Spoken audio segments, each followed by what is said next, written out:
Brother Benny. What if all of this is the illusion? Tom never got me a damn thing. She's got a worm in her belly. Words that will lead us out of the darkness onto the path of righteousness.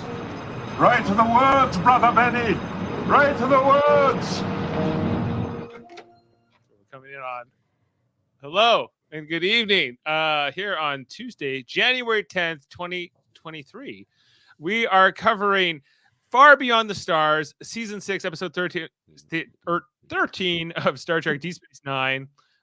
We are here covering it 25 years later here on Live Long and Podcast for this review tonight on our ongoing mission to watch all of these episodes. I'm Dave Mader. Let's make me big. Or Jeff, you can go next. Jeff Mader with us as well tonight, of course, here to cover this episode. Or should I say good day? Good day. We got Kevin Millard with us. Hello. Oh. We got Davan Skelhorn. Here's my Beatles snuff. We got Jaemeel Robinson. I hope everyone has a good day. Okay. Good day. Let's go with that. I'm with it. Where's my Beatles snuff? That was my my chief impersonation. No. Are you calling me a red? No, you can't complete his sentences and he needs help. All right. Of course, this is a live stream here on Facebook, YouTube, and on Twitch. We have the super fans like Sam with us tonight in the chat, and we're going to be talking about this episode in real time. It's an amazing episode of Star Trek of all time of television ever.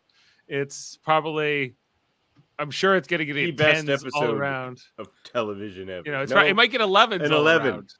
11. Yeah.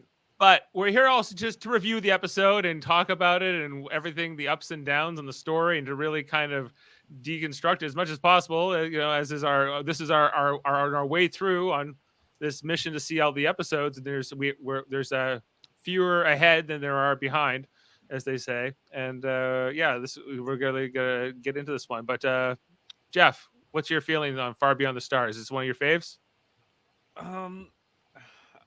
I think it's like the most important episode that they ever did.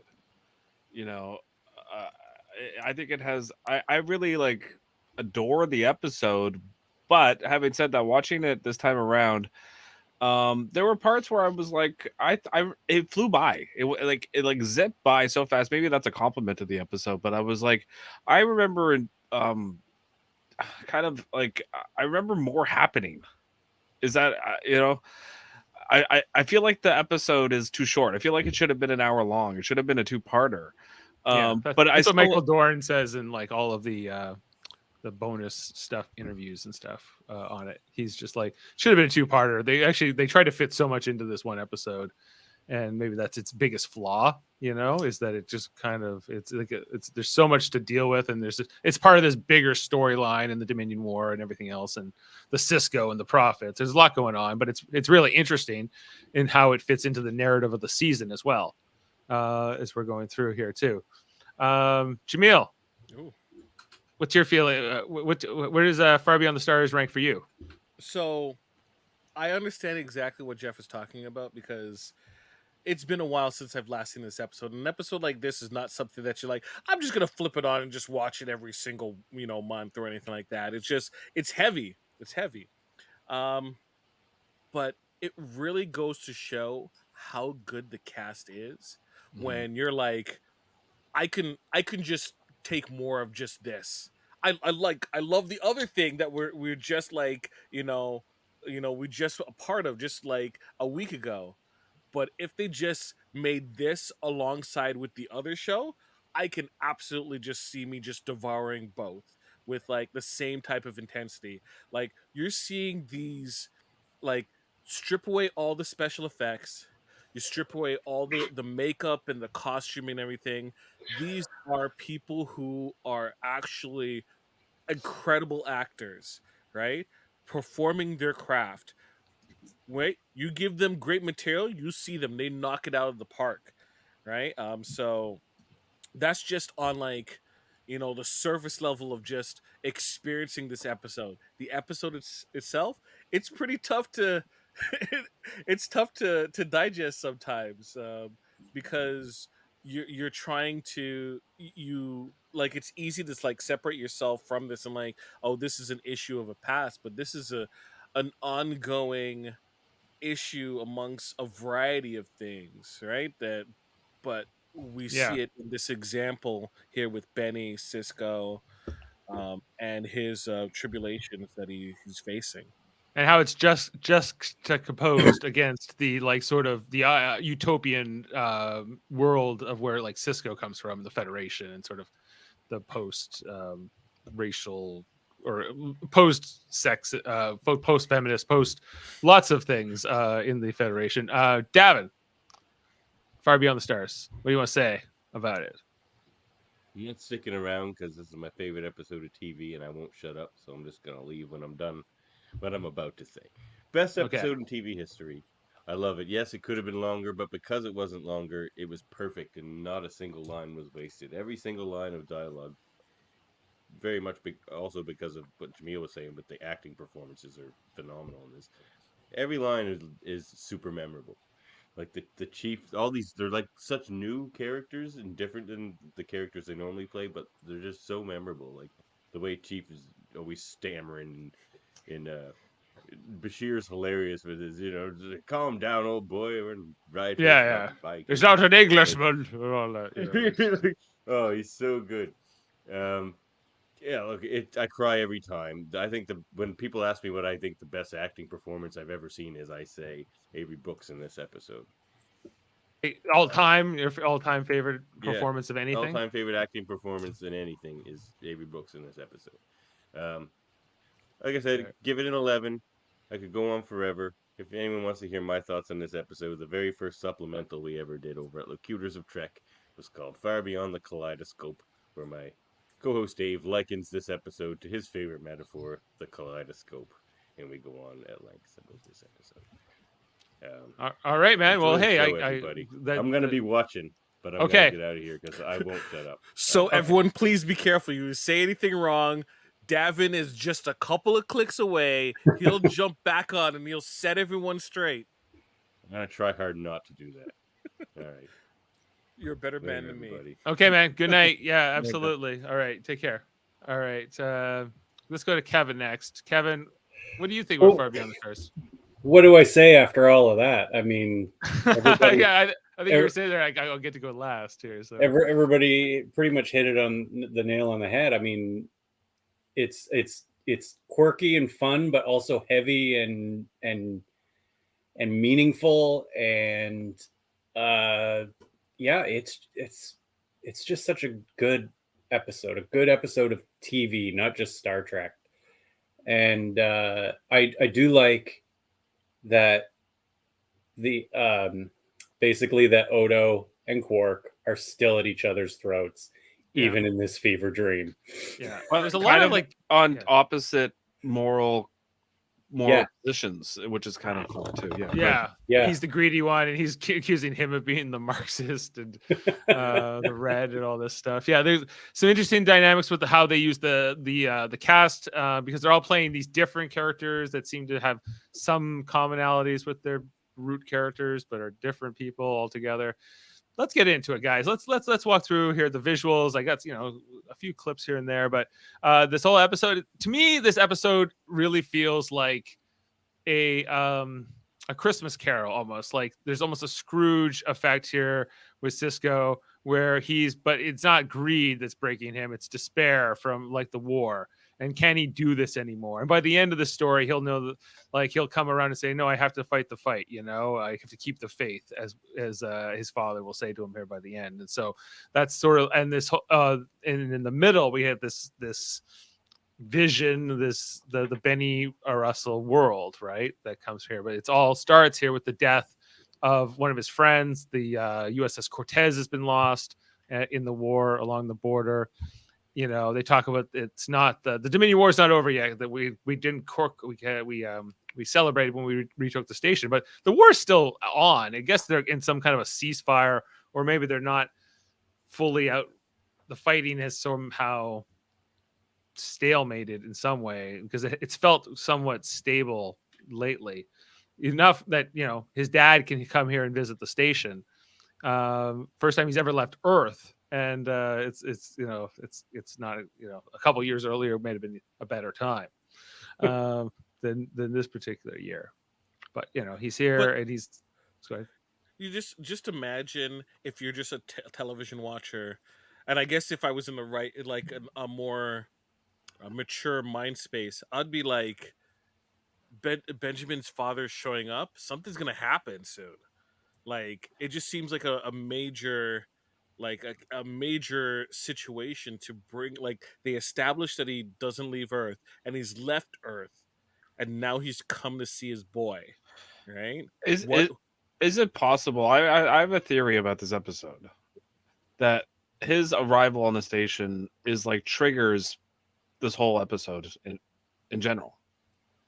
Yeah, well, there's okay. What does trigger these visions, other than he's thinking about quitting? It seems to be I think that's kind of what's intended from the writers, is that Sisko's thinking about maybe not doing this anymore. I think I got the quote here that he says a little bit later in the scene.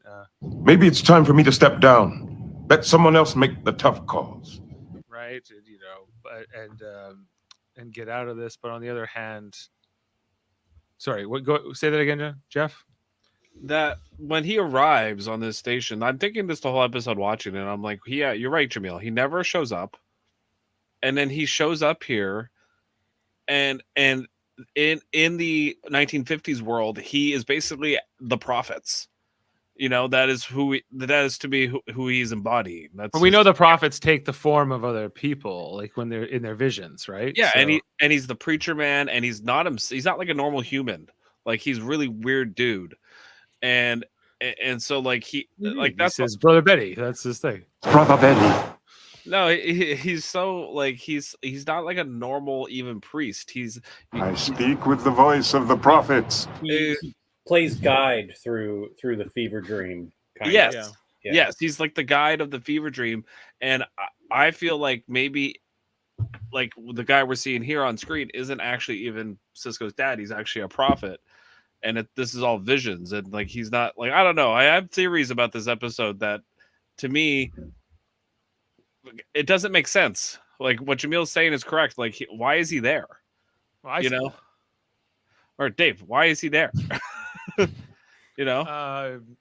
Well, yeah, like it's an interesting time for him to come, but this episode is amazing because of Brock Peters, very much a lot. Like it's Avery Brooks, of course, and his performance is amazing, but Brock Peters is like a pillar. Like he's so good in this episode in both versions, especially at the end when he's back. He's doing like the little talk about it, and when Sisko's like, maybe we all live in the dream, or maybe we're just in somebody else's imagination. He's like, well, that's pretty terrifying, like that's something else. Like I really think that this is a really amazing episode, a writer's episode. It's about writing too. It's about science fiction writing in the 1950s. We see this first glimpse here of Rene Auberjonois and sort of not in his makeup here in this 1950s garb going by, and how Sisko says he must have loved this episode. He didn't have to appear as Odo even once. Yeah, well, there's a few people here like Michael Dorn, who appears for the first time out like as not as Worf or out of that makeup completely. Although there was there was one episode of like Next Generation where a lot of it came off. Dukat Nog, of course. Jeffrey Combs. Well, Armin Shimmerman, perhaps in particular. They didn't include like Garrick, Andrew Robinson in this one for whatever reason, or Rom or Lita. There's a few people that got left out, but whatever. I think if Dax was in this episode, which character Lita was going to play. Like, yeah. Yeah, if it had been a two-parter, I think it definitely would have been probably all of them would have been included. And I think maybe they could have done this as a two-parter, but instead they did one little ship next, which was a good episode too in its own right. But they could have probably kept this storyline going one more. Here we see the first glimpse of he goes, "Hey Benny," and it's Michael Dorn. Out of makeup in the baseball garb, playing Willie, who's like I guess a Willie Mays Hayes kind of inspired baseball player. What's the Willie Mays, not Willie Mays Hayes, is from Major League. Oh, Major League. The Wesley Snipes version. Yeah. Okay. MasterCard, never steal home without it. Right. Okay. Willie Mays Hayes. I'm more of a Willie Mays Hayes guy than a Willie Mays guy, I guess. So, full disclosure. But he is the most different, not just out of makeup, but out of character. Yeah, I would say is Worf. Yeah, it's the voice, because he's not doing the Worf voice either. He's not doing the Worf voice, and his general personality is like a jovial guy. And Worf is the opposite of that. I said to Amanda when the episode was on, I was like, he is like the opposite of Worf in real life. So you're saying he's not a merry man? No, not Worf, but Michael Dorn certainly is. Dave, I know you looked at your soundboard and you're like, I am not. I can get it, of course. No, it's got too many sounds. That's the problem. I know. I'm starting to break them into things. I protest. Well, that's just I protest. I am not a merry man. Here it is. I am not a merry man. See, it happens. Okay. The dangers of taking something, and this is like in hindsight, wishing for something to be longer, right, is the expectation that the feeling that it left us with is prolonged and extended, right? But just like a wonderful cake or, a Jenga tower, you start moving the pieces around and it can all fall apart. And it'll take what is a great episode and make it only a good episode. Right? Like a so-so two-parter, or could have been even a really good two-parter. Yeah. But instead of an amazing one episode, I think there was enough there to do the first part entirely, like the mystery part of like what's going on here and exploring this world. And then the second part could have explained it a little bit more, but maybe that would have ruined it. Maybe you're right, Jaemeel. Maybe it would have ruined the episode. Part of the mystery is our interpretation of what we just experienced as well. I also do like that they did sort of like, this is sort of a going to the past episode, but they're not trying to like interact with stuff they don't understand. They're all in the past, like they're all past characters. Even I don't think that's Avery Brooks into Benny, right? What do you mean? Is that Avery Brooks No. on the cab there? No, that's a stunt.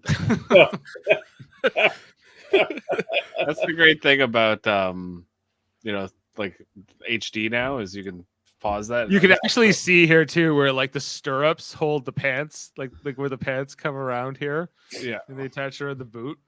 Like you don't normally see that on camera, but they're doing it there. We've seen this type of presentation before in a lot of syndicated shows, especially in the late 90s. Both Xena and Hercules did episode breaks like this. Are you saying they copied Xena?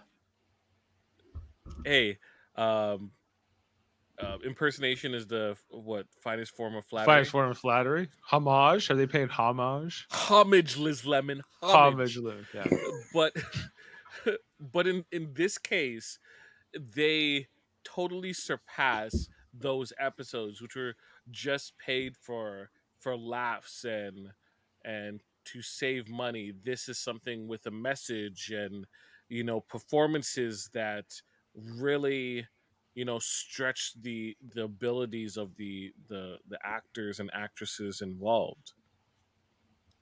Yeah, like I feel like it did, but it was also like a pretty simple enough story in other ways where you could follow it along.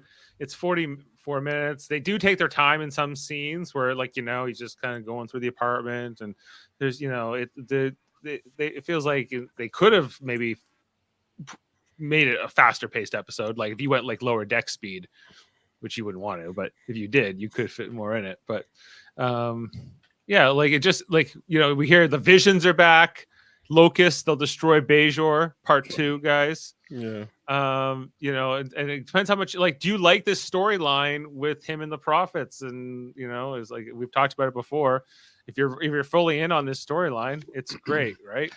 Well, I don't necessarily love the storyline of the prophets and the wormhole and everything, but I do love the device that it brings to certain episodes, like this one, like the Reckoning. Like there's certain episodes where I'm like, I like the idea of the prophets because you can do all sorts of crazy time travel, different things with their whole power.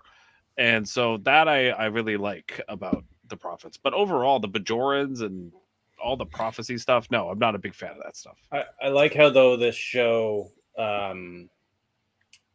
took breaks from that. Long breaks in between episodes of prophet stuff.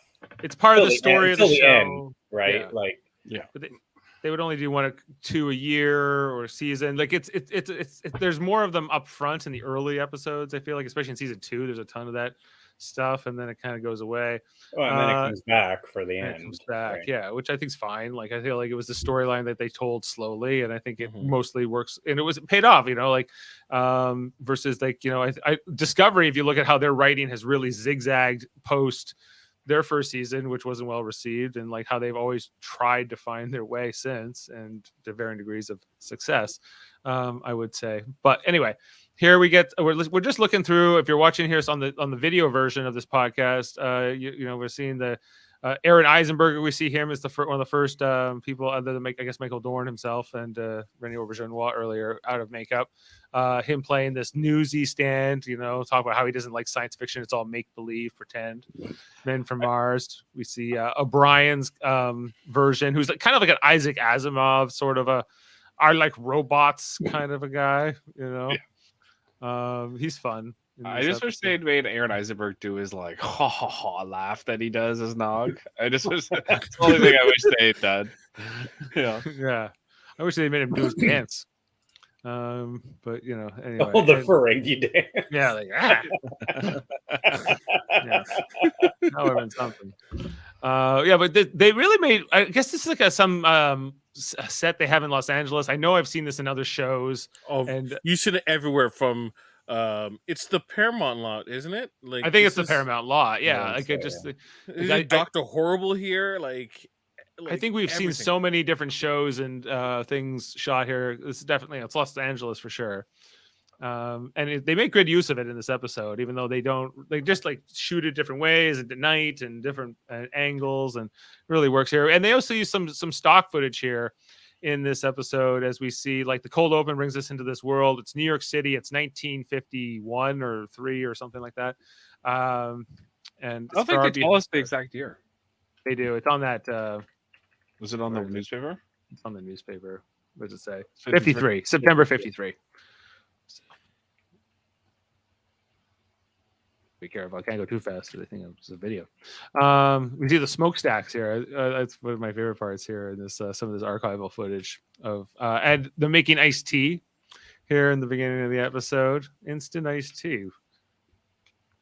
We see Na and of course Sid and Armin Shimmerman all here. We see Marco Limo is going to be in this episode. And them fighting with the donuts here in the early part of the episode. These are 2 days old, and he's like, "I've been eating donuts my whole life. But these are great." They're just like, "What is this? What is this scene?" They're fighting about donuts, and apparently this is something they always do. It's kind of like this could be like almost like a sitcom. It feels like this workspace. It does like. This episode brought me back, and I don't want to say too far back. It was only last year. There's a television show called Mythic Quest that is on Apple TV. Surprisingly, a lot better than what you might initially think.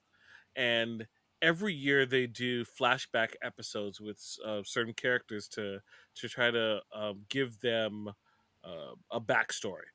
somewhat in the vein of what we see here, but this one's in more of connected to the universe, the characters exactly. And one of the characters, he was a writer, a science fiction writer in the 60s in that case.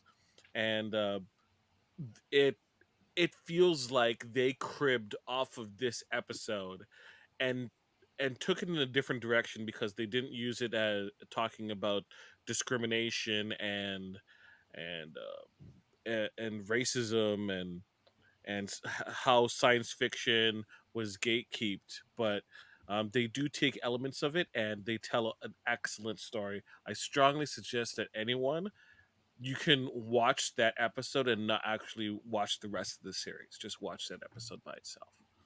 Yeah, Mythic Quest, and it's called Backstory, episode 6 of season 3. This whole opening scene too, I think, is really interesting. Just I think there's the shock value that they're out of the makeup, but outside of that, it's like you're getting all this information of like they work at this magazine together, and this is the rival magazine, and blah blah blah. And then what I also always found interesting with the J.G. Hertzler character who comes in is this sketch guy. He's like this artist. He's like, I don't know, I just drew some stuff. You want to write a story about it? And I'm like, he comes out and starts talking. There is no doubt who that is. Yeah, absolutely. He's talking about Frank. I got my Franks and beans last night, or whatever. It's really epic. Like the different pictures he shows too are also interesting. I feel like you could make a whole show based, like what Jaemeel said earlier was very poignant, where he was like, I could watch a whole show where they're going back and forth between this world and the real DS9 world, like the Odyssey. Yeah, like I could like, and then you have to like figure out which one's real, which one's the fake universe and which one's the real universe. That's what's so great about this episode, and that's why I would love it if it was longer, because even like I could have taken this for a whole season. That's how much I love this concept, because it is the only complaint I have about this episode is that it's too short, because they could have done so much with this. I think I got just enough of this concept. I feel like I feel almost the opposite way in some ways, but I've never really looked at this picture really for any length of time. But so if this was a Joss Whedon show, all of those pictures would have somehow come to pass in the show, but it would be like the last season.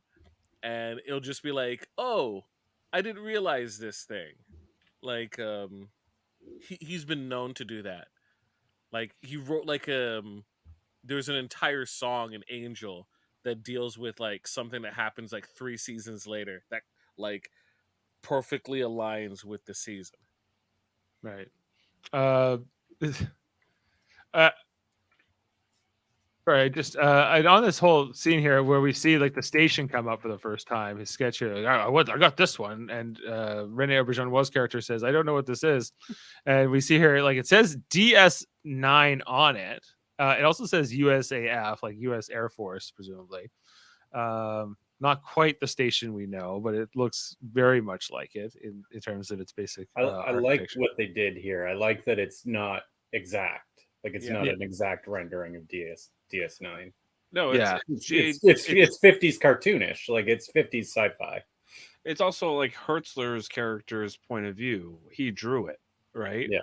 And yeah, I also love the fact that this is all set in the 50s, which is like the birthplace of science fiction writing.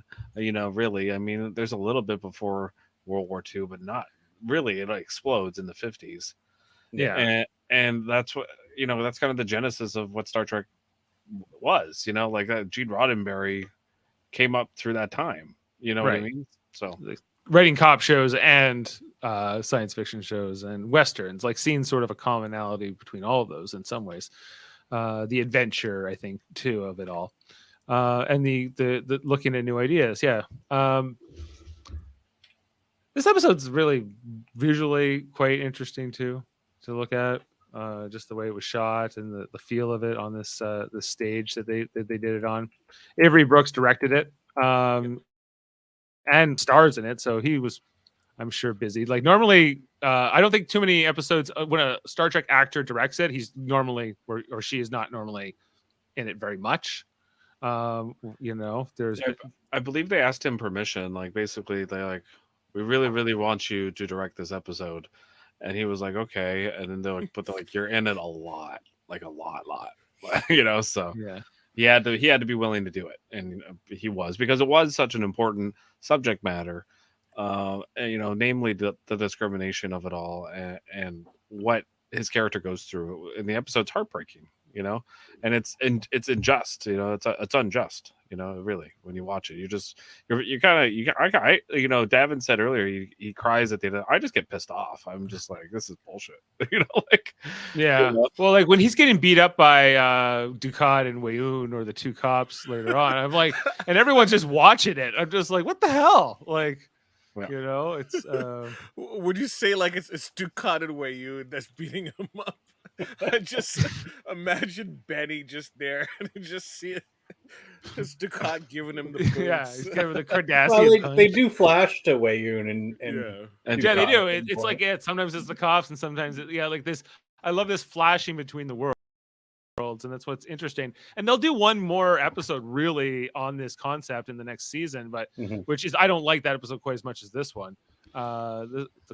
This setup was a lot more intriguing than I think that payoff comes later. And they said that they almost changed the whole ending of the show, where it was going to be like, oh, was it all a dream at the end of Deep Space Nine? But I'm like, you're also in this Star Trek universe, which is part of this bigger universe. So are you saying all of Star Trek's a dream now, and it's all centered from Deep Space Nine?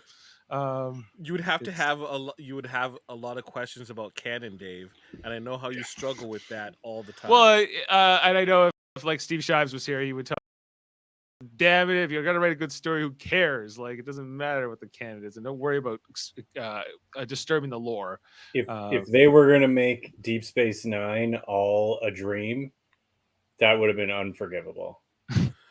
Unforgivable. Is that like Who Shot JR kind of thing?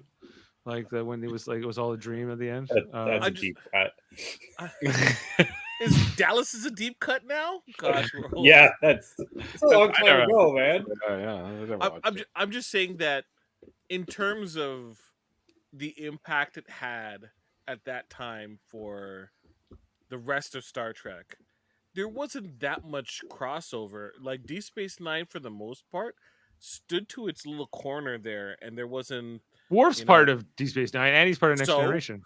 So he crosses over on both. Him alone, O'Brien. Like, but the story doesn't really cross. Yeah, I'm more with Jaemeel on this one. I don't really see how it matters whether or not they put that idea in your head. Like, because the whole thing is, Star Trek is a fiction. Everyone knows it's fiction, so to be like pretend that the lore is real is silly to me. Like it's not real. It's just a contrived reality based on like it's an ongoing story. It's like when you read any story, you want consistency in it, and it's part of a bigger fabric of stories. But what you're trying to say is that like it's a presumed future of real characters, and what like if they like, I guess it's the same thing that happened in Lost, where everyone got pissed off at the end of Lost, where it was like, oh, like the man in black was the smoke monster all along. Spoilers.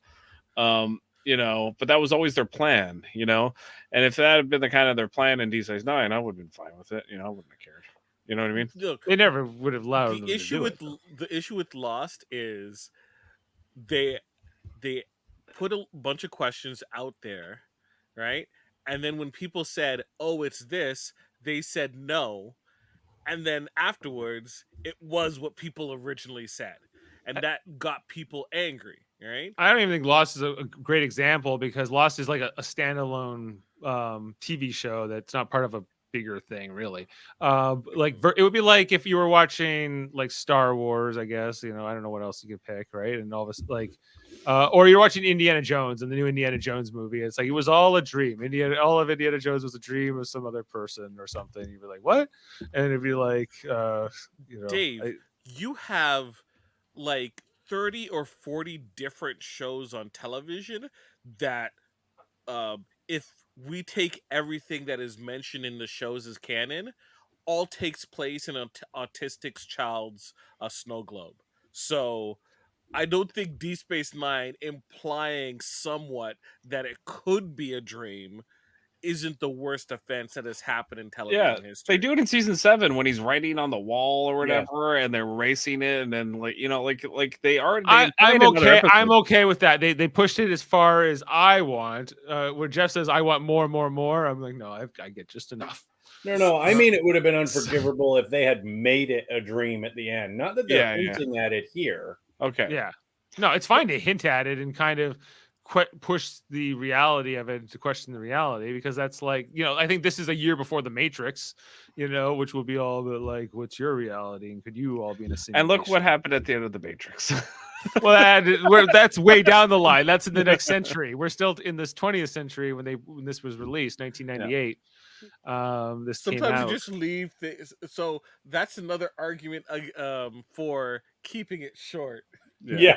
Leave it alone. That's probably the best argument you can make for keeping. Yeah, like tease it and don't try to explain it all. I guess is sometimes is better just to ponder the meaning of life versus like to get the answer would probably never be as satisfying as the question itself, right? Well, I think that's what's good about this episode, because it's a writer's episode, like you mentioned before, and it allows the viewer to have their own thoughts and kind of write it themselves, because that's they're breaking the fourth wall on this episode. They're basically saying to the audience, what do you think?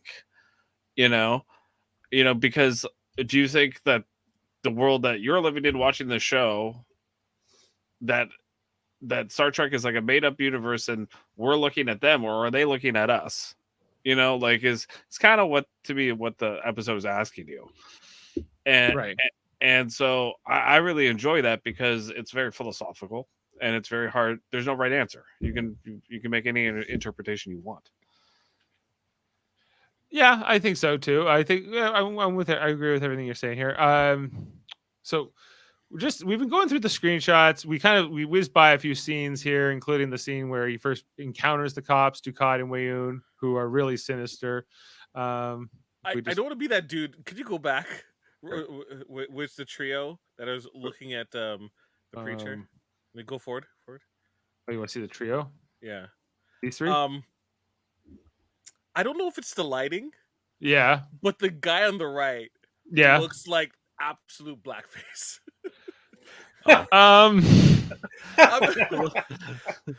It's his hat, I think. I think it's the hat. I think it's the hat and the lighting. Yeah. But it's almost like he's wearing a mask. Yeah. He almost doesn't look right. I don't know. It's like a very thin mask that you would almost paint on. Yeah, there's some like lines here. I'm not sure what they are. I hope it's not a Wake. I don't think it is. That would be really bad. It just seems like they did a great job of lighting like everyone except him. Yeah. It just seems very weird.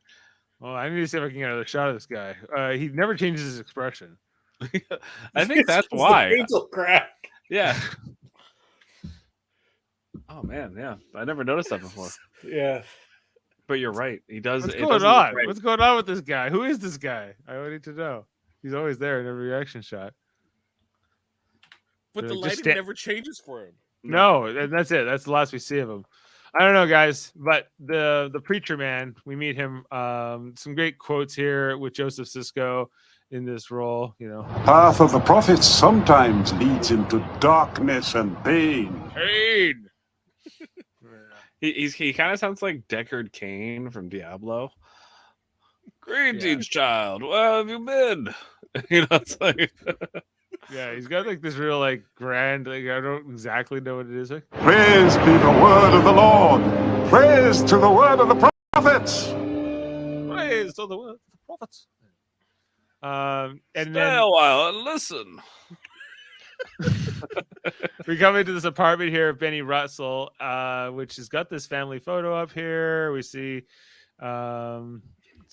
very lived in, sort of got like all of his books and things here, and then his photo that's been all crumpled up by those cops who were being very bad. And he's got the milk on his head here, help treat the headache, I suppose, from the stressful day. He sits down. We see also the Langston Hughes book too, Yeah. along the as he's coming along here. He's got his typewriter. Hey, Sees kids, the station. That's a typewriter. Oh yeah, kids. Yeah, there's an antique. Well, I've barely ever used one. I remember a typewriter kind of, and our mom was a secretary, so she like learned on it. But I used it. I used it when I was in high school. yeah, I've kind of used them, but then computers came along, and it was like, why would we ever look back? And we kind of never did. So, but there it is. That's how it used to go. Sees what looks at the photo, looks at the picture that he was drawn, and he comes up with a story here. Starts typing away on his typewriter. Captain Benjamin Sisko sat looking out the window. It's the beginning of his story. And then pulls up the blinds here, and it's like he sees a Captain Sisko in the reflection. Sans the glasses, and the costume difference. It was a pretty cool effect. It was a nice effect, although that blind goes up very fast. When I was watching it was really scrutinizing. But yeah, it goes really well. Just how they pull this off. You really get the point of the story. Come here. The next scene is Sisko with the kids doing some doo-wop, some 50s doo-wop as you do, going down the street. I really like those little moments in this episode because like you see like you really see the humanity, like the way the black culture was, especially at that time, and I don't know, it just seems awesome. Like they seem like great, it seems like a great. Yeah, culture. Avery Brooks directed this too, so he's being very deliberate with how he wants this to play out, how the scene is laid out, even the extras and all that, right? So, comes into the diner here, which is his girlfriend in this reality, Cassie, who's not Cassidy Yates, but runs the diner here. He shows off his story.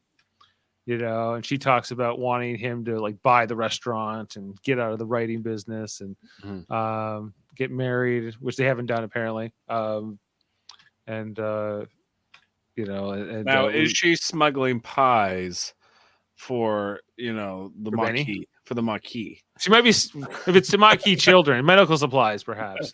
Yeah, medical supplies. Yeah, of course. Here we got Michael Dorn comes in as this Willie Mays character. Willie Mays Hayes. Don't leave home without it. His name's Willie Hawkins. That's his Willie name. Hawkins. Yeah, and he's like this baseball player, plays the Giants. But talks about how he's like, even though he's a hero here in this neighborhood, he's still not treated very well. Well, David, the thing with his character, he's clearly waiting for like Sisko to like completely be a deadbeat so he can steal the girl. Like, is that not? Oh yeah, there's like a weird like love triangle thing. I'm not quite sure what they were going for with this vibe. Like he's always trying to steal her from Benny, but Benny will, as long as he's not going to get committed to an asylum or anything, she'll always be with Benny, or maybe still with him. Even if he does. So he's running game. That's what he's doing. He's running game. Yeah. He's always coming in. Why don't you want to be with me? Even though he's got all of his girlfriends here. You got 4 girls here he brings in with him, and he's got to get over Michael Dorn. Yeah, he's so different compared to Worf.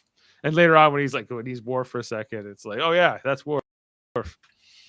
Right? Would Willie Hawkins be a good dad? I don't know. I thought about it. Well, judging by his character, he probably is. Yeah. Yeah. He's probably he's got a lot of fans. He signed some autographs. The Jake Sisko character who comes, his character's name is. Hold on. This is the second best Jake Sisko performance behind The Visitor. Yeah. And the only one that Sirach Lofton does. Right. And he's not playing Jake Sisko. Yeah. That's the problem. I really have that somewhere. Chico. Yeah, there we go. Chico. Yeah, do you like this character? He's kind of like the street thief, and like Sisko's always like, "Don't do that, man. Why don't you get a job?" And he's like, "What is a dishwasher or a shoe shiner or whatever?" He's like this is the best acting performance I see him give probably in the whole show. I actually believe like he's this character I with Jake Sisko, he's just so lame. Like for the most part, Jake like, Sisko feels like he's 13. Yeah. Through a majority of the series. Yeah. I'm a writer. Yeah. It's Jake. Jake Sisko, remember me? And you know, like when Watch you it. and when you watch a performance like he gives in this episode, you're like, wait a minute, why haven't you aged Jake up then? Like, you know, like why haven't you made him a little bit more suave? And Isn't it weird though that this episode's about writers and Jake Sisko, who's a writer, isn't the writer in the story? That's a good point. He and especially the performance he gives right before he gets shot, like when he's kind of scared, and it's really good. Yeah. That scene. And we don't see anything. Like the that. only thing close to that we see is that one with the guy he doesn't want to die in the dirt. Oh, and there's when he was possessed by the Costamojin, but that was also not really him either. So And Valorant. Oh, Red Squad. Oh yes, Red Squad. That hasn't we haven't got to that episode yet. Oh yes. Where's my pictures here? Oh yeah, they're all reading the story. Oh yeah, I like this here with Dax.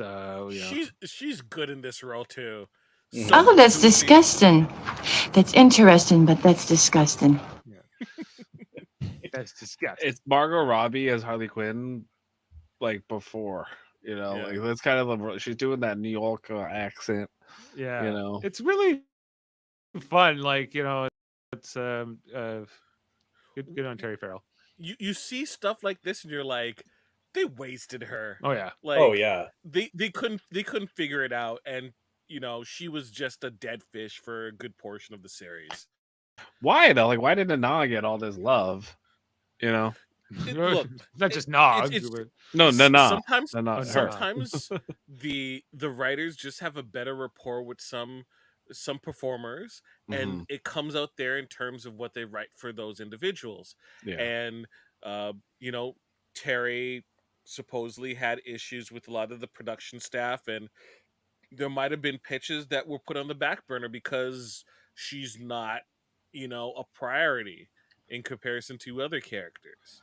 I also think they had a hard time figuring out what to do with the whole Dax character as far as like the symbiote and all the past lives. I don't Who is Dax? Or even really what she does on the station. Like, in general, yes. They never fleshed out her whole backstory properly. Who she is. They tried to in a few episodes, but like it wasn't enough. But they literally do it with Ezri. Like, season 7 could just be the Ezri season. Like, it feels like a retaliatory thing from Ira Stephen Bear in particular, who's just like, see, I could have given you all these great stories last season. See what you walked away from, Terry. It's always like he's doing that. I'm like, why didn't you just do that while she was here, Ira? It's just there seems to be like there were issues with production, and she wasn't put as a priority. Ezra was, and we see the difference. Yeah, and maybe like Terry Farrell just was combative, or maybe they didn't listen to her, or what and she had good ideas, and they just after 6 years she just wanted to do something different. Yeah, she went to Becker. Went to Becker. And Becker did well for a period of time. So she said, "You know what, Ted Danson, he's going places. He's going to be in every show, and he's going to look the same in every show. There's going to be a Ted Danson Renaissance. Ted Danson Renaissance. I'll figure it out today. Armin Shimmerman we haven't really talked about out of the makeup here, but he is really different. Not as Quark here, but playing such a different version. Really good. Why isn't he in a Sorkin show? Yeah. The dude deserved it. Honestly, he needed it. He needs to get his flowers. Sure, like he would have been great, in a Few Good Men, or like a movie like that, like those type of idea, or the Newsroom. Yeah, who's the guy? Who's Lieutenant Weinberg in A Few Good Men? Kevin Pollak. Yeah, I feel like he could have played almost every Kevin Pollak role. Too. Whereas Kevin Pollak could play every he's a great impersonator, so he could have did a Jack Nicholson instead. Yeah, see, they could have just flipped things around. It would have been a different universe. We see these glimpses here in the episode too. We're seeing the screenshots where Nana visitors. She's not that that writer character anymore. She's now in her Major Kira thing. As she's talking about Major Kira, and then he comes away, and she's back into the costume here, into the era. Things keep running around. He's like, I like these neck bones. I like talking about these Cardassian neck ridges. Really interesting. I want to read this story just to hear his description of that, or how that's described. Why has he got blood on his shirt? What's going on there? The ink, or jelly donut, or jelly donut. The fresh blood. It looks like blood to me, but it looks like it's the glory, the death of the enemies. Yeah.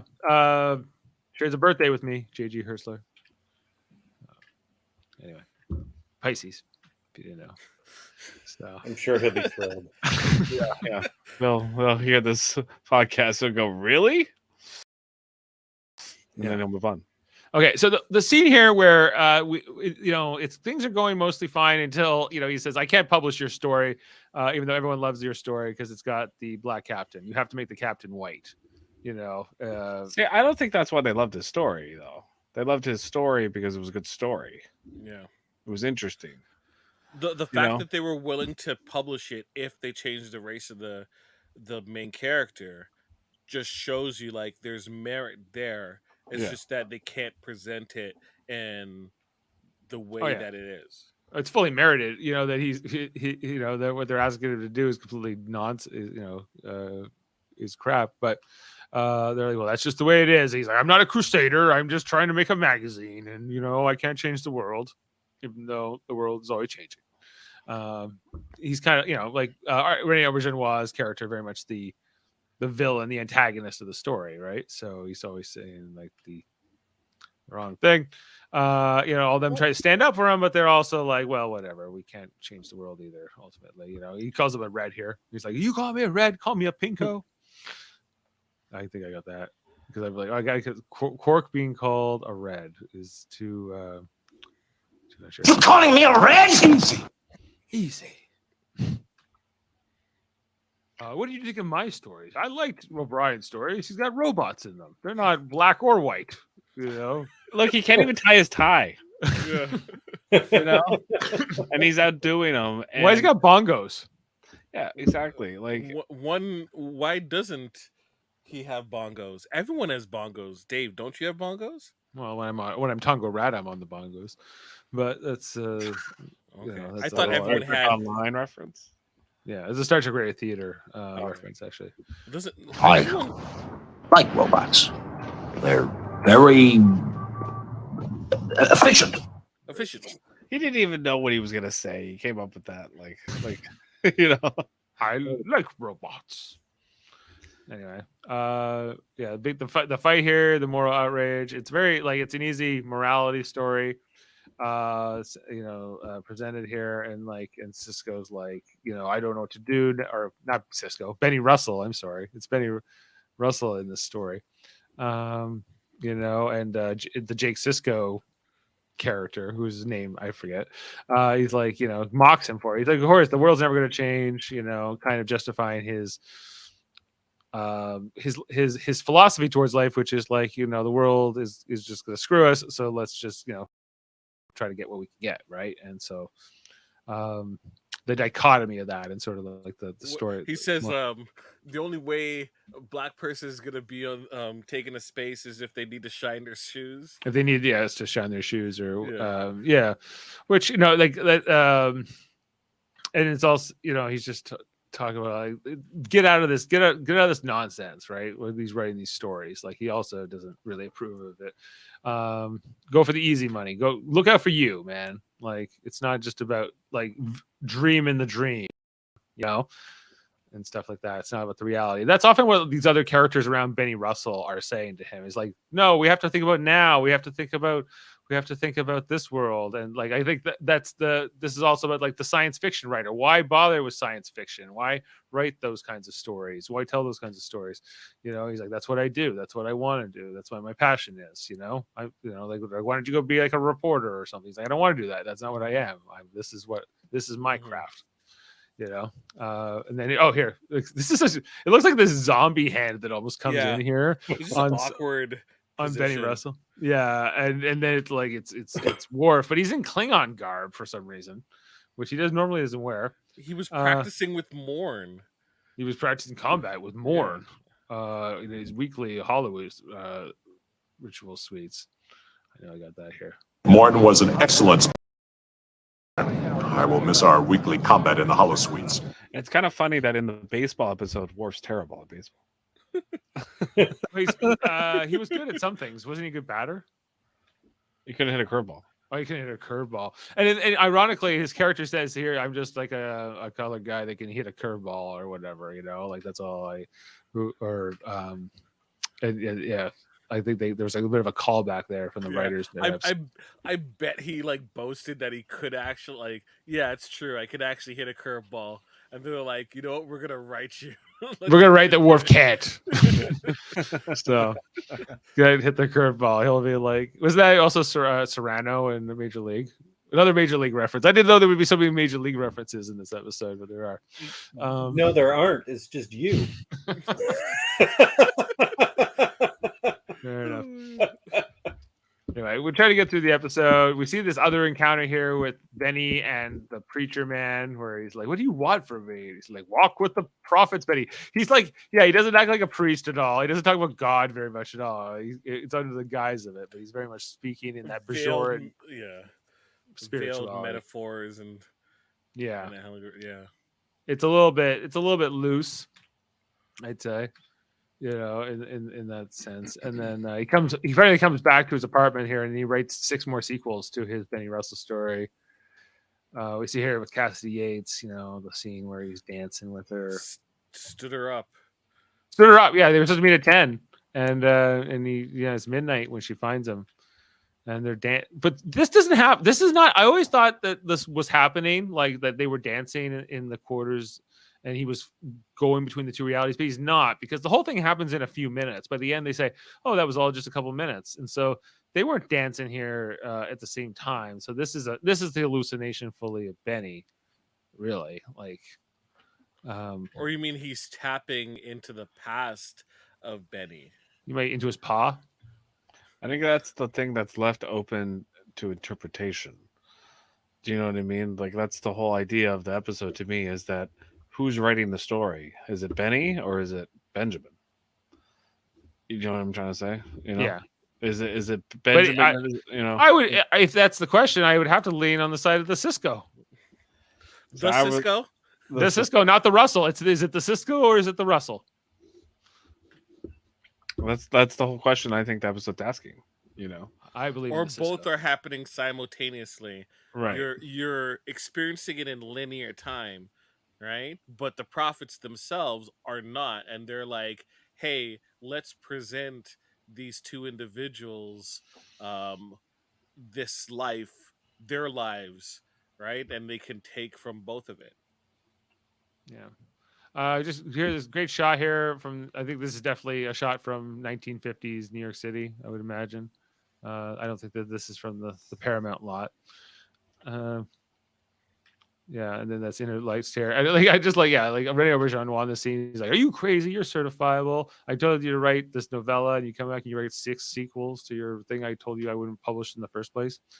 And then they're just going back and forth here. And I think it's O'Brien's character who says, "Why don't you just make it a dream?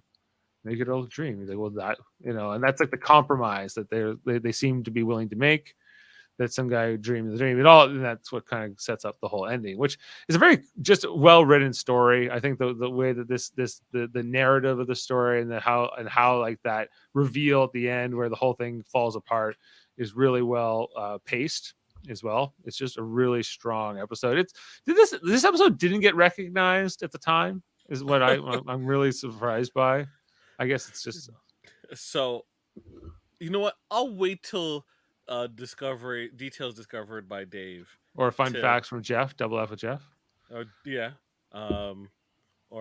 just a little bit more by Jaemeel. All right. Yeah. I'll detail some information about that acknowledgement that you're referring to. How do you guys feel about this scene here between Jake Sisko's character the criminal guy and Benny Russell. I thought this was really good. This is some of Sirach Lofton's best acting. This is in his acting reel. This is he cuts this. Yeah, he cuts this. He goes, "Look, I can do good things." It's by far his best act. The whole thing too that he brings, I don't know if he's done it yet, but where he brings up Native Son, I think that's what his character is an allegory for. Right. Which we know Avery Brooks loves that book because it's also brought up in American History X. He makes Ed Norton's character read it, and that's kind of what changes Ed Norton's character at a certain point. And what that book is about a black guy who goes to prison for crimes, but basically the whole book's the whole idea of the book, the whole thesis is that he was kind of destined to this. It was like the society that he grew up in and his attitudes towards that society, which is exactly what Sirach Lofton's character is in this episode. Saying like you can let this world turn you against yourself in your own best interest, almost, it's a fucked up world, but it's also you have choice within it, so and that's why it's a very important idea, for what, especially the black community, especially at that time, right? Even now too, but next diner scene here, he comes in. Michael Dorn's still trying to steal Cassidy Yates away. I feel like this would have been an interesting storyline if this had actually been on the show, but this is only in this world. And 3 cents a word, guys. So I don't know how many words he wrote, but it's enough. Sounds like a fortune. Sounds like a fortune. They're going out of the town. Well, especially at that time period. Yeah. 1953. Yeah, it's going well. Look at they hit the lottery. Look how happy she is. Yeah. And he's like, she's like, I play for the Giants. Come on. Come on. I'm a big ball player. Whatever. Anyway. And then they was talking about this other use of like this set, like this, they've dressed it differently, they've lighted it, they come with this big crane shot from above, the trumpets, a lot of the era extras. Like you can tell like there's really like this romance feel to this 1950s era as well. That will continue into that 60s era with like the whole Vic Fontaine. Is Vic Fontaine? Yeah, he's basically Frank Sinatra, right? Right. Which comes across as so hollow in comparison to this. Yes. Yeah. And then he sees the Brother Benny. Brother Benny, are you here again? Again, I think it's the prophets. Brother Benny. That's like who he represents in this vision. Yeah. Mm-hmm. Who seems to be all induced by the prophets. This is all coming from the prophets. So I feel like the Star Trek writers had to, in their mind, they have to have an explanation for this, right? Because this is still a science fiction show that's rooted in reality. And I feel like this is like a Gene Roddenberry / Rick Berman rule at the time, where it'd be like you still have to root this in some sort of science fiction. It can't just be fantasy. It can't just be about like the gods and sort of all be magic and whatever, right? Or just be pure philosophy because it's part of this massive franchise too. I think there's also the business aspect of it when you're looking at it from an IP standpoint. So, but it's a real cool aspect of using spirituality and philosophy and the meaning of existence that was, still is and was like a really a powerful trope in storytelling. So what's the episode where Kirk and Spock go back to the 20s or whatever? City on the edge of tomorrow. Yes, I feel like this is that for Deep Space Nine. Like they're like sister episodes in a lot of ways. Yeah. Well, you think about like past tense, right? Which we really liked that, right? Where they go back to like the almost to our time, yeah. And they're living in that, and I feel like in some ways that was almost their version of City on the Edge of Forever, or something like a great time travel story. But I don't think we think a lot about that two-parter. Once you start getting into this later stuff, there's so much more powerful and better episodes that come along as we're really sinking into season 6. Yeah.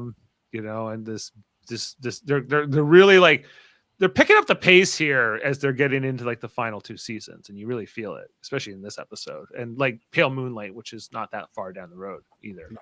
So everything here, and then we see the next scene, which is Jake Sisko's character is murdered by Dukat and Weyoun, or the policemen that they inhabit in this universe. And then Sisko, Benny Russell shows up, and he's like, "What you do?" Because he was trying to break into a car. He had a crowbar, so they just shot him dead. Apparently. Okay, you don't try to throttle a police officer. It ain't gonna turn out well for you. Well, yeah, he also elbows the Weyoun cop right in the gut, and then he tries to throttle the Dukat character. Yes, I agree that this seems like not a great, ill-advised. It's like, bro, no. But I understood how upset he was. But then it's all these other people who just kind of go, like, what, like this cop, everybody, like, yeah. So you gotta also imagine. So let's say they stop the police, and most likely, I'm talking. There's other policemen here too. Oh, the police ain't gonna stop them. They're the ones who are not gonna stop them for sure. Yeah, I know. George Floyd, right? I mean, this wasn't that long ago. But that really made me think of that too. Just like everyone's watching somebody just be. Well, he doesn't die here, but they could have beat him to death. It's got a Rodney feel to it. That's for sure. Yeah. Yeah, and then flipping here, like you really get to see like this vicious side of Weyoun, which you never see Weyoun being like physical or punching people, but he's doing it here, right? He's like, wait, so I gotta put on this makeup for just like a glimpse of a second, just so I can like him and Dukat and Michael Dorn, like they had to do this just for one scene. So it was one day for them. They had to for that whole week. So, but yeah, they probably had to get the most. You're gonna get done up in the makeup. You're gonna want to make it count, right? So they probably did a lot of takes where they're just beating the hell out of Avery Brooks, or out of his stand-in, maybe. So it's like the Godfather is just wailing on him for like too long along the street. Yeah. That's a really such a sad scene, and then it like clips away, and it's a few weeks later, and it's like apparently he's just been in the apartment for weeks just recovering, I guess, and healing, and they gave him an ass whooping. Yeah, I know. Oh yeah, but he's gonna go into the office today. Girlfriend pushing him out here, puts his hat on, and gets to go to in the sunglasses. And he's going to pick up the new issue. Is this character Muslim? I don't know. They never. No. Okay. He just wears the hat. Okay. He just like that hat and the sunglasses. So this is his look. And so he comes in, and they haven't seen him, of course, since all of this. He's got the cane now. None of them came to visit him. Yeah, I guess not. No one sent cards. Maybe they sent flowers. We can't be sure. But unlikely, perhaps. See, like, and I do think that like Julian's character kind of knows the most about how messed up America is, like, because I think England's a little bit more ahead of the States, especially at this time, and you can just see it like throughout the episode. You're just like, well, yeah. I think that Nana knows like what he's dealing with, but in this case her character is not willing to kind of step out. She's enjoying what she can currently get, right? And like her whole thing is that she's kind of writing under like her abbreviations, her initials, like J.K. Rowling, DC Fontana, like, so nobody knows that she's a woman, right? So she's kind of hiding in a way. Yeah, which is a true thing that a lot of women science fiction writers did for a long time. Yeah, because people couldn't take it, apparently. Well, that's what A woman wrote this. Ew. Just look at this shot. Like, Julian is like depressed, and the other three are like, "Hey," it's kind of amazing. And then, here comes Rene Auberjonois, this the guy. And he's like, "Yeah, the entire issue has been scrapped, pulped." The owner didn't like it. Didn't like the story. And you're fired. Well, he doesn't tell him he's fired until he takes off his glasses here. But there's kind of a build up here where he pours the coffee first. My favorite here though is you can't fire me. I quit. That's always my favorite. That doesn't work after you've been fired. Right. It basically says, I don't want your severance. Right? Yeah. Isn't that kind of what he's saying? You know? At best. It's more like you can't tell me what to do. I'm going to tell you what to do is kind of what it comes down to. But it doesn't really, yeah. And he goes, yeah, you're no longer needed here. Yeah. Armin Shimmerman's character. What? Same expression. I think Odo's character here is really interesting because he seems to sympathize. Yeah. But he's my hands are tied is how he acts, right? He's not a malevolent racist, but he's like a part of the system, you know. Yes. He's like part of the systemic racism. He's the current day. Court calls him a coward. He literally, right. And that is how he's behaving. He's the current day. Yeah, look at his Mudo meter on the wall above his thing, you know. What does that say? Oh, I don't think I have a high enough resolution, but I think it says fine in the blue. Fine. Bad in the red. Yeah, green. Good. Yeah. Mudo meter. There's something else written underneath the good. Yeah. Is this a Pokemon? Kind of looks like Mewtwo or Just wondering how that got there. Anyway, so okay, of course here then he says, "Be calm, Benny," and he says, "I'm not." He shoves Bashir, I believe, here, and he goes, gets into his speech. It's some of the most powerful stuff ever. It's amazing. Where is it? Cisco as Benny. I just need to pull that up. There we go. Sorry. You go ahead, call them. Call anybody you want. They can't do anything to me. Not anymore. And nor can any of you. Yeah. You cannot destroy. You cannot destroy an idea. That future, I created it, and it's real. That future. That space station, all those people, they exist in here. In my mind, I created it. In my mind, I created it. Yeah, it's really good. Don't you understand? That's ancient knowledge. You cannot destroy an idea. And destroy an idea. That's the most interesting line for me was what he says right there, where he says it's ancient knowledge. And that to me implies that it has to do with the prophets again, the Bajoran prophets, because they don't care about time. They say it throughout the series. Time? What is time? What do you mean? Why are you so linear? Why are you so linear? Everything is ancient and everything is future.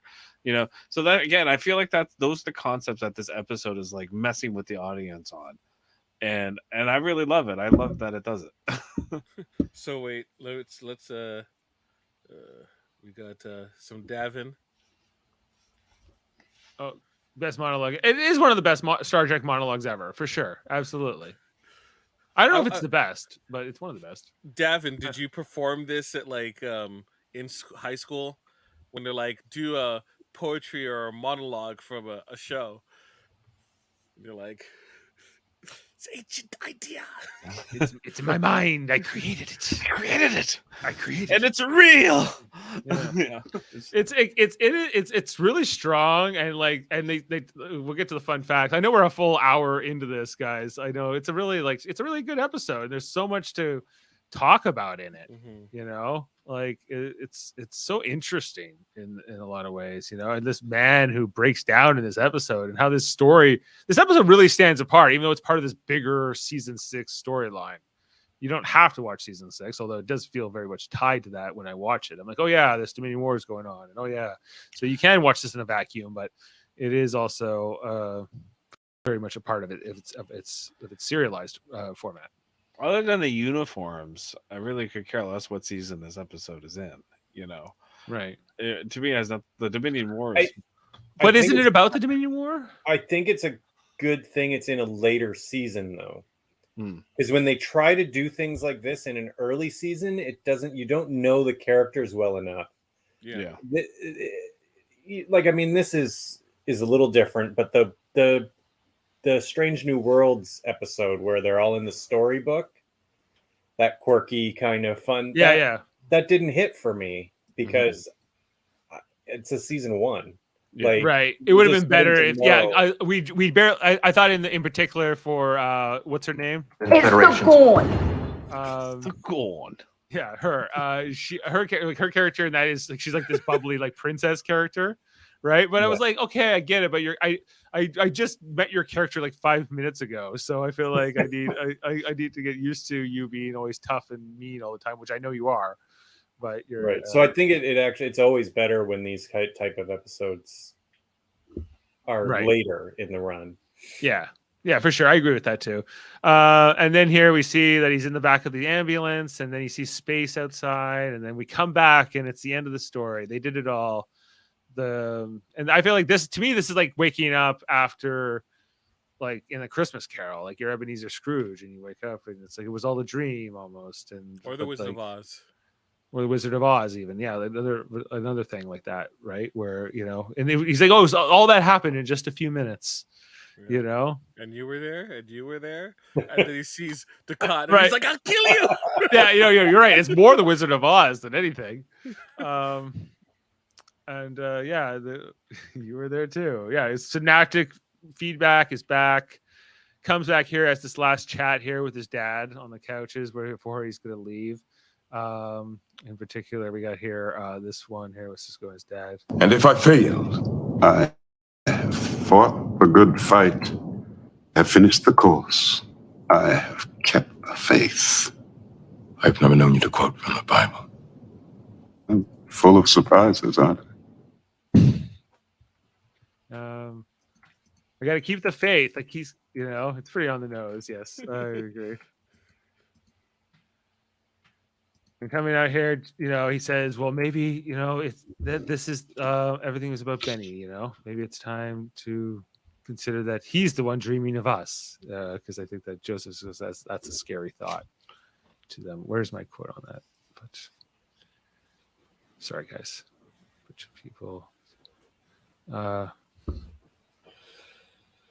But maybe, just maybe, Benny isn't the dream. We are. Maybe we're nothing more than figments of his imagination. For all we know, at this very moment, somewhere far beyond all those distant stars, Benny Russell is dreaming of us. That's the end of the story. Yeah. Okay. I know we've been talking about this for a long time. Fun facts. Double F us, Jeff. Okay. Got a few. Okay, so Kira's alter ego, as we mentioned before, as she was forced to use her initials to hide her sex, is a direct reference to DC Fontana, as Dave mentioned earlier. So yeah, she wrote on the original show, and she basically had to do the same. Jake's character, Jimmy is his name, uses the racial slur, the N-word, in this episode in reference to his belief that black people will never get into space except to shine white people's shoes. This is the first and so far only use of that word in the Star Trek universe. Also unique is the utterance. Don't let Discovery people know. They're like, wait, what? What?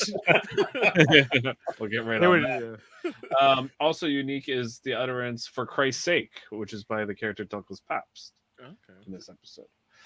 A memo from Douglas Pabst above Roskov's death reads, "No one would believe that a cheerleader could kill vampires." This is a reference to Buffy the Vampire Slayer. Coincidentally, Joss Whedon, as Jaemeel was mentioning earlier, a TV show which featured Armin Shimmerman in a recurring role. Buffy's series frequently spoofed or otherwise referenced Star Trek. So, kind of interesting there. One of the authors listed in the copy of Galaxy magazine is Theodore Sturgeon. Sturgeon wrote the Star Trek episodes Shore Leave and Amok Time. Right. This is a favorite episode of Avery Brooks and Armin Shimmerman. Douglas Papst says the magazine's readers have been writing and wanting to know what the staff writers all look like, amongst other things. This is a nod to the fans, letting them see what many of the DS9 actors look like without their alien prosthetic makeup on. And, at the time, I think that was a big deal, right? Like, Dave, most people... Especially, I think, for Michael Dorn and Armin Sherman in particular. Yeah. Like, less so, of course, for, like, Nana and Terry, because their makeup's so much lighter. Or Odo, maybe. Like Odo a bit more, yeah, because, like, but... Because unless you were a hardcore, you weren't going to conventions at all. So a good portion of the populace wasn't exposed to that. Martok. Yeah. I mean, nobody knew what Martok looked like. They knew his voice. Yeah. Well, he had played so many different characters too. But I think Michael Dorn, is still the one that stands out. Like, even when you watch it now, I'll go, oh yeah, Michael Dorn, because he so seldom plays that other type of character.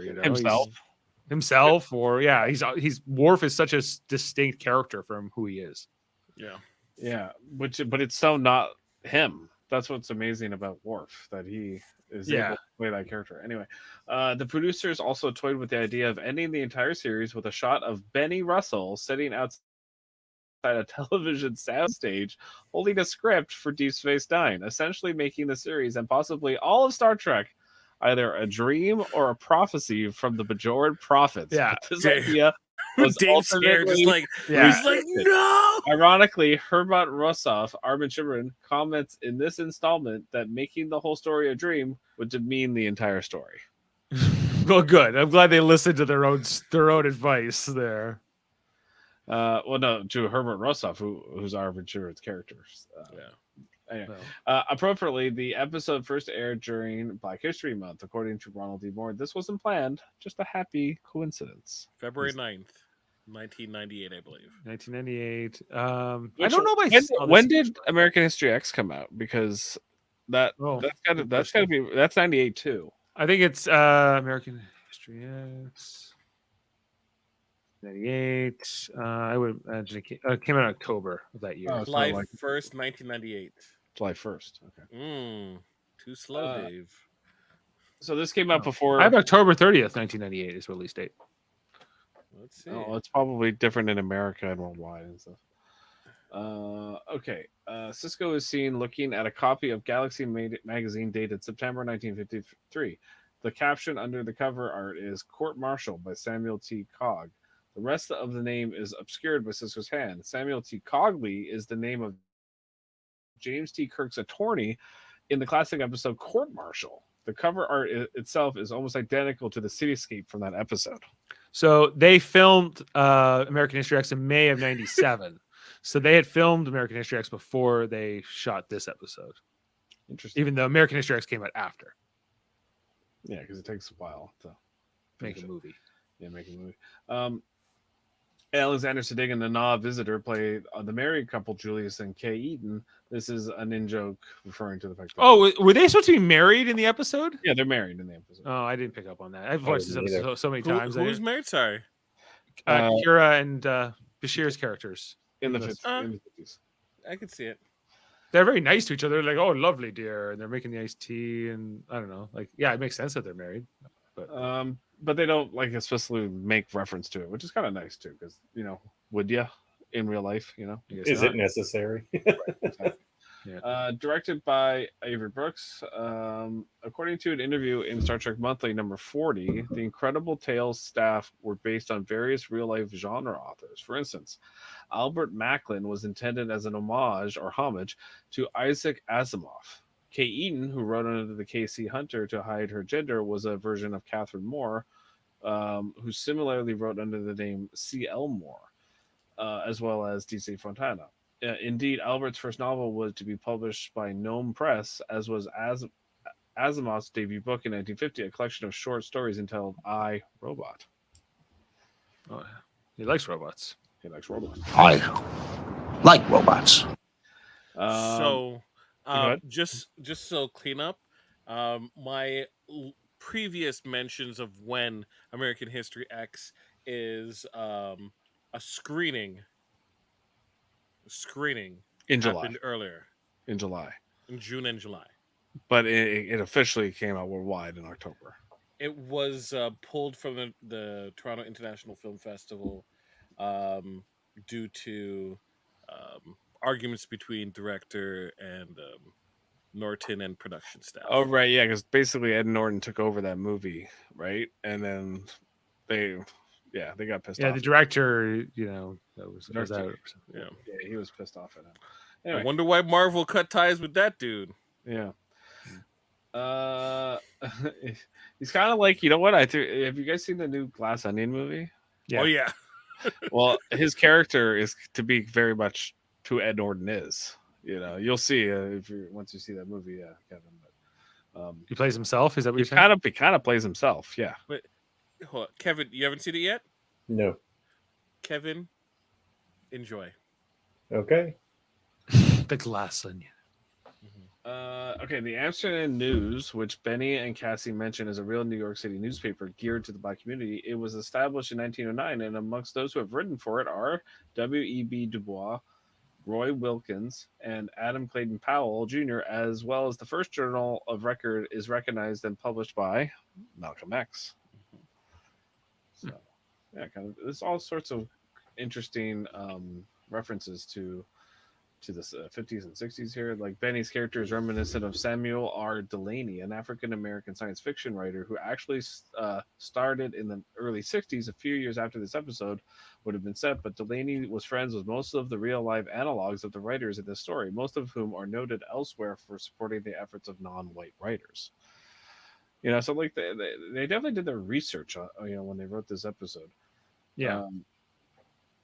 The 1950 style illustration of DS9 Space Station was done by the scenic illustrator Jim Vanover. So that's why it's maybe a bit different. Okay, yeah, so as I mentioned before, when Benny is listing famous Black writers and their works, he mentions the 1940s Richard Wright novel Native Son.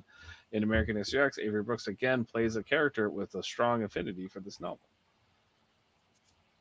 Yeah, it gets mentioned twice by him in the same year. In the same year. Yeah.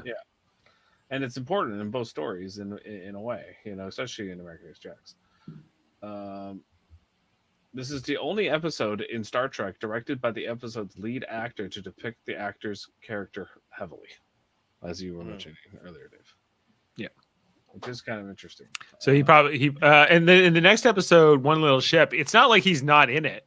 He's in it quite a bit. Avery Brooks had done Waltz like 2 weeks before that, so like he's been busy. Evidence. Yeah. Evidence. Yeah, it's not been light here for Avery Brooks in season 6 so far. No, or in this whole year. The working title of this episode was "The Cold and Distant Stars." Now, this is virtually the same working title that was used for past tense. Oh, there you go. Well, this was from what I understand, this was supposed to be a Jake episode, and they changed it to a Cisco episode. It makes so much more sense with like the fact that it's a writer, it's about a writer in the 50s and everything, and it was apparently going to be a time travel story too, with like Jake Sisko going back in time, but then it turned into this instead. And they're like, what if it's just like another of those prophet fever dreams? Great. Sarah Lofton must have been like, "What the hell, man?" Yeah. Don't worry. Well, you'll get shot. That's why he did so well in this episode. He was like, "I gotta show them I can do this." Yeah. Hey, watch it. Yeah, watch it, Kevin. You don't want to piss off old Jake Sisko. Okay. There's a bunch more here, but I'm getting long-winded here. Like, well, there's so much to say about this episode. Like, you probably could go all day. So leave us one more. Okay. Let me go. All right. When some of the Incredible Tales staff have an argument, Douglas Paps says that he can't change the world, explaining, "I'm a magazine editor, not a crusader." In a later argument, Julius Eaton tells them to be civilized and adds, "We're writers, not Vikings." These lines are homages to the famous "I'm a doctor, not a blank" series of quotes perpetuated by Bones and other doctors in Star Trek. No, okay. All right. Or they just like the way it sounds. So, quickly to kind of clean More up. double F? Not to clean up. Double F is pristine. Is pristine. But it was previously mentioned. You asked what was recognized, instead of this for awards. So let's go back to the wonderful year of 1998 and the Emmys that year. The Emmys dramatic series nominees were ER, Law and Order, The Practice, Felicity, and X-Files.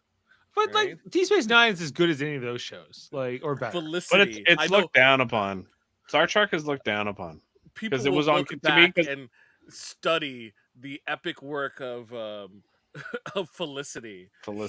Yeah, like it was certainly better than Felicity. Can we all agree on that? Then and now, even ER. I mean, come on. So in the acting category, like you have David Duchovny, Anthony Edwards in ER, Jimmy Smits, Lance Henriksen for the show Millennium got nominated. Like, I don't know if people have seen that show. That show is not good. It's not good. No, I'm not a fan. It is not. Not a fan. Not that familiar with it, but... And like you're seeing that, like, I know maybe I'm just in the minority, but I'm not like X-Files is cute. Yeah. It's not like groundbreaking stuff. There's good episodes. It's like there's every now and then there's a good episode, but yeah, the overall show to me is kind of It's a more really serious good. Sliders, honestly, at some points. First several seasons of X-Files are really good. I feel like it slides off though. Once they start doing movies, and if Star Trek had been on a major network instead of being first run syndication, would it have been recognized, or was it the fact that it didn't have a home network and didn't have like the lobbying like these other shows did that were part of bigger? Felicity was on the WB. Okay, there you go. So, like, sure. That alone. Yeah, you got me there. I think Star Trek kind of like what this episode's all about. It's like, oh, people aren't going to respect it. They're not going to understand it. They're not going to get it. So, okay. And I think a lot of people didn't get it. They throw on an episode like this and they go, what's going on? Who are these people? And, why am I supposed to care about, that this guy is a cop but in this universe he's an alien? What's going on here? Do you know what I mean?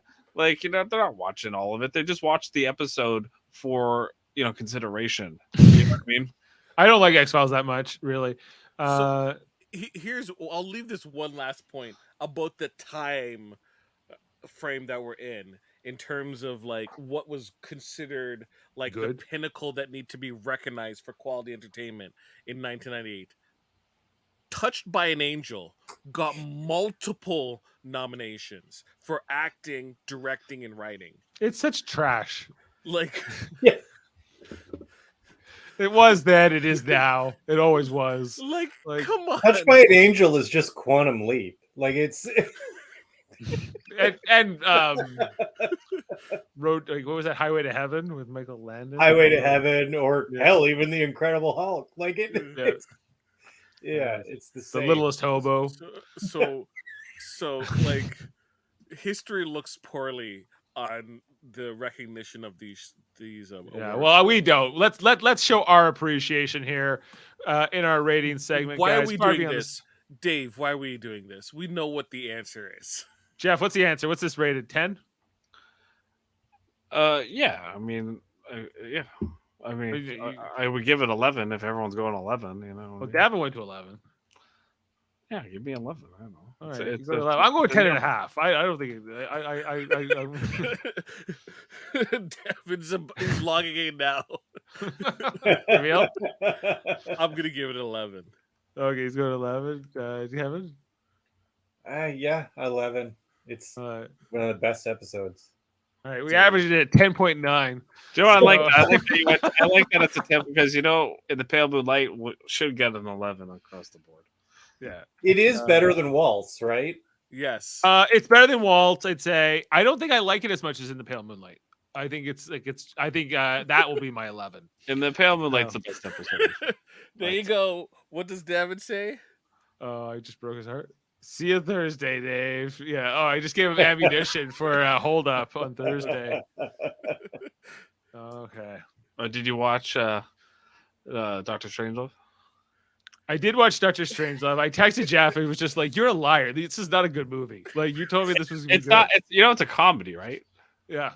Okay. I know it's a comedy. I laughed a few times. Don't worry. It's not like I didn't loathe the movie. Okay. Dave, but is The American President a comedy? It's funny in parts. Okay. It's a rom-com. No. I would say it's not a comedy. No. I laughed once. And that was 14 minutes into it. Why do I know that? Because because shortly after I turned off the movie, slept, and then came back and watched it. So bored. So you were decided it was a snoozer. There's a lot of stuff happening in it, and a lot of it is just so uninteresting. I think it's a rom-com. It's not a rom-com. It's a late. Okay, and there's the part our mom always laughs at this part of the movie where Martin Sheen's like, "I'll be in like the foyer giving Lewis oxygen," and my mom always goes, "Ah, that's so funny," and I always go, "That's funny." No, that's not the funniest part. Yeah, it's Aaron Sorkin. It's Rob Reiner. Yeah, it's great. Wait, hold on. I get it's not everybody's cup of tea, but if we're going to talk about politics, movies about politics, I think it's in the theme. The president has critically misjudged reality. If he honestly thinks that the environmental community is going to whistle a happy tune while rallying support around this pitifully lame mockery of environmental leadership just because he's a nice guy and he's done better than his predecessors, then your boss is the chief executive of Fantasyware. Let's take him out back and beat the shit out of him. I laughed for that. Yeah. Let's take him outside and beat the shit out of him.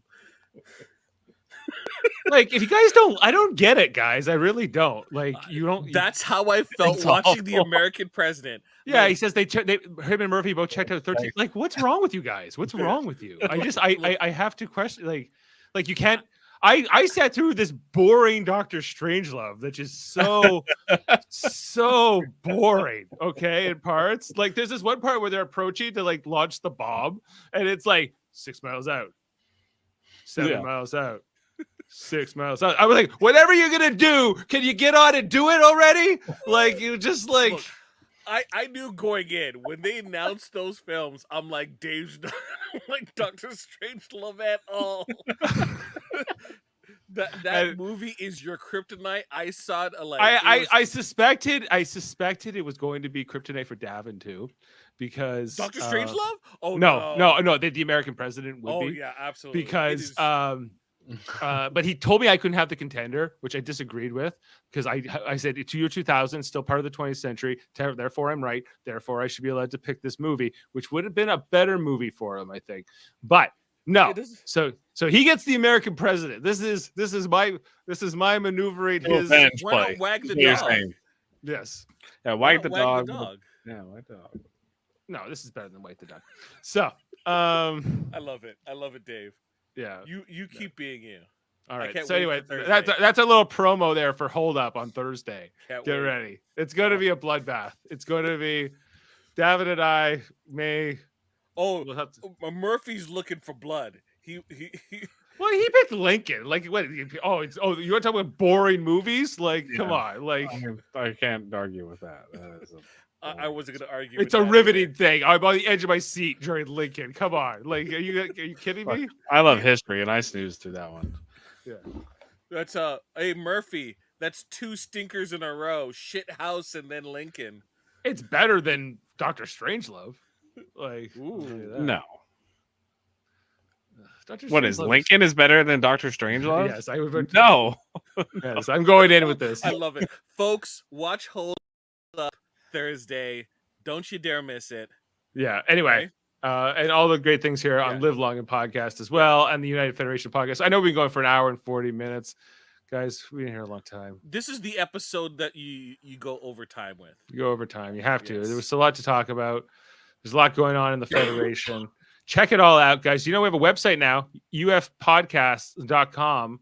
You can check us out there. You can check out all the great podcasts. We got podcasts about Star Trek, of course, here on Live Long and Podcast, but we also have the Simpsons podcast, KBBL, our television-focused podcast, Super Mario Brothers Podcasting, where we talk about shows like Big Brother, Survivor, but also we have the Marvel wing over there, the Mary Mater Marvel Society, like championing with Davan and Jaemeel and I.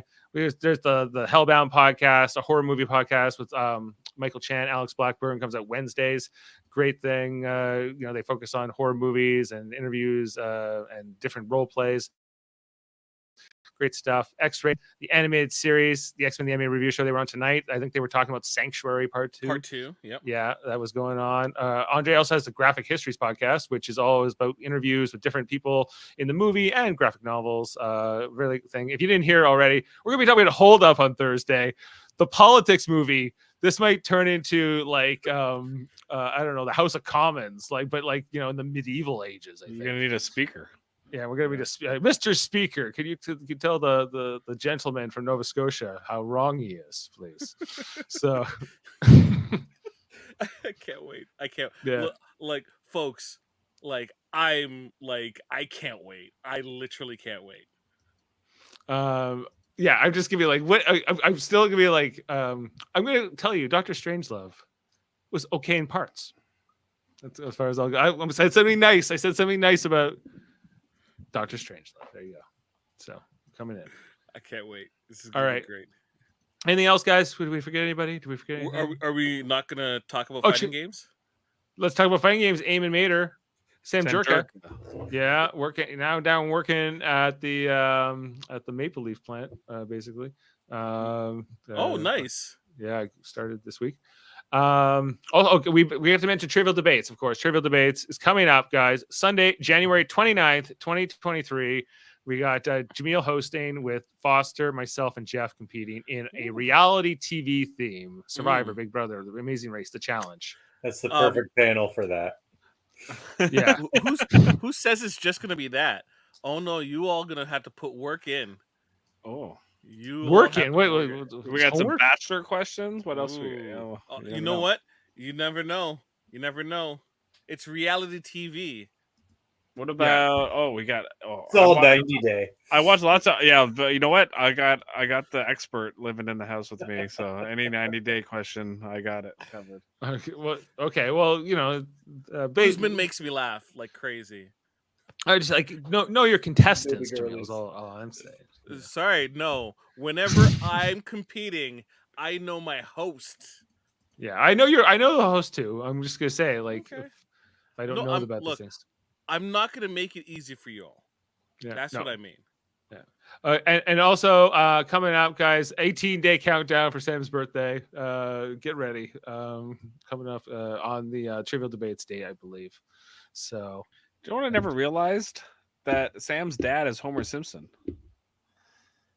His picture, his picture here. Yeah. Yeah. Well, he's with the Homer Simpson statue at least. Oh, so. Lord.